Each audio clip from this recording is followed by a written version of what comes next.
Kepelbagaian sosial budaya di sekolah.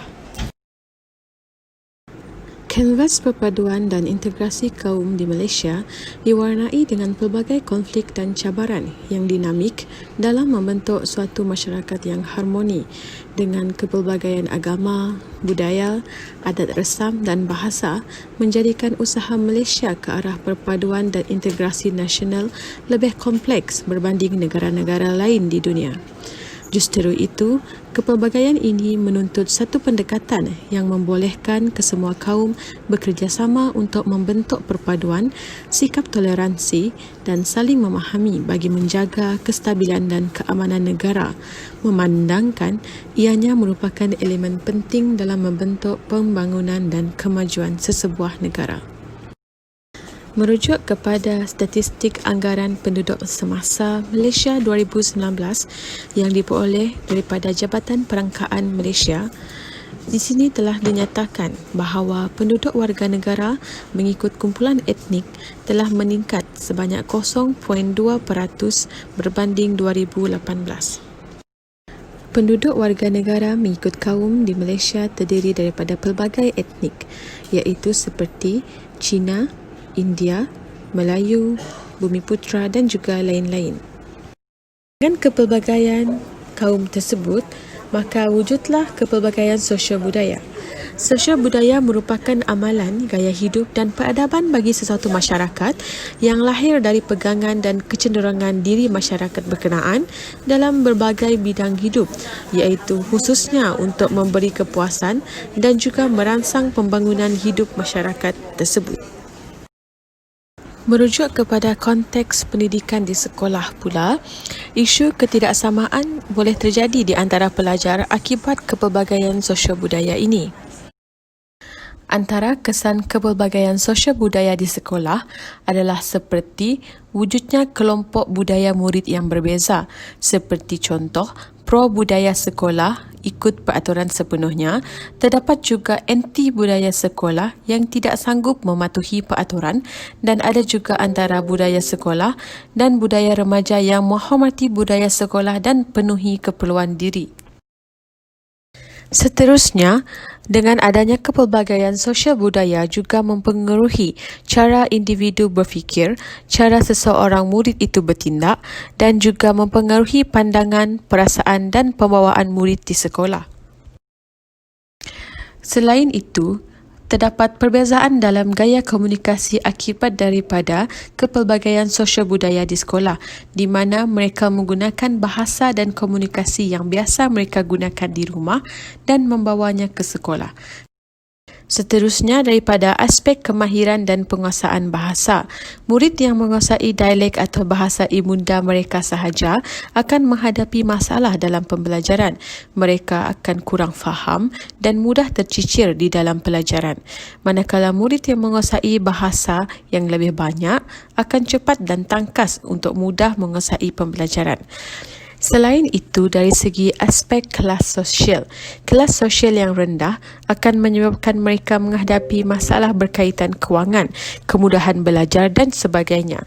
Sedangkan kelas sosial sederhana atau tinggi akan dapat peluang mendapatkan pendidikan yang lebih luas berbanding mereka yang berada dalam lingkungan taraf sosioekonomi yang rendah.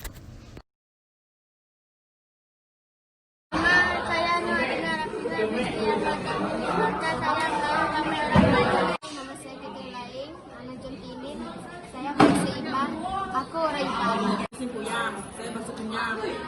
Saya orang Kenyang. 用讲正常下Cina. 我是华人。 Nama saya Brian. Saya bangsa Minang. Aku bangsa Minang. Oleh itu, guru yang merupakan ejen sosialisasi yang penting di sekolah memainkan peranan yang penting dalam menangani isu ketidaksamaan perkaruman yang akan mengakibatkan kepelbagaian sosial budaya di sekolah. Guru sebagai physical environment designer.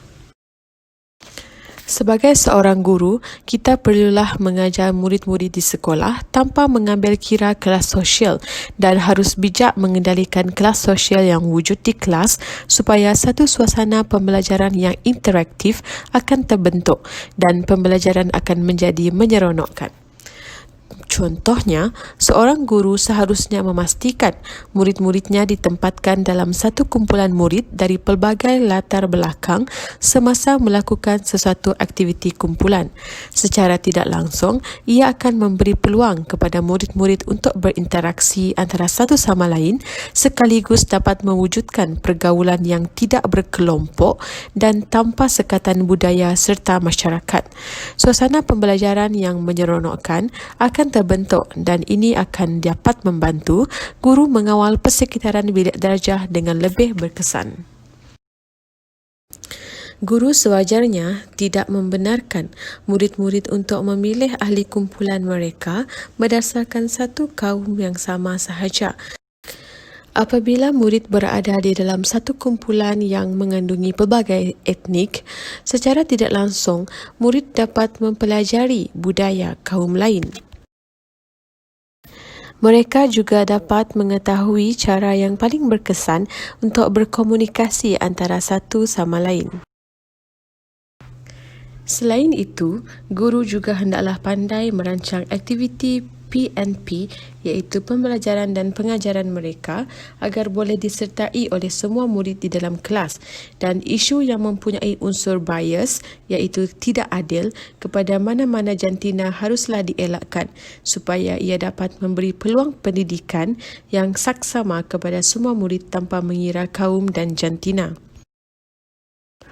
Bagi murid yang menghadapi kecelaruan jantina adalah menjadi tanggungjawab guru untuk membentuk persepsi yang positif dalam kalangan murid supaya mereka tidak terus hidup dengan kecelaruan yang begitu.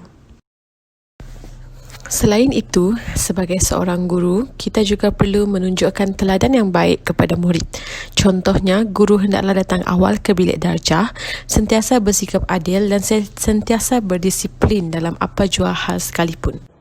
Selain daripada itu, guru hendaklah melibatkan semua murid apabila melakukan sesi perbincangan di dalam kelas.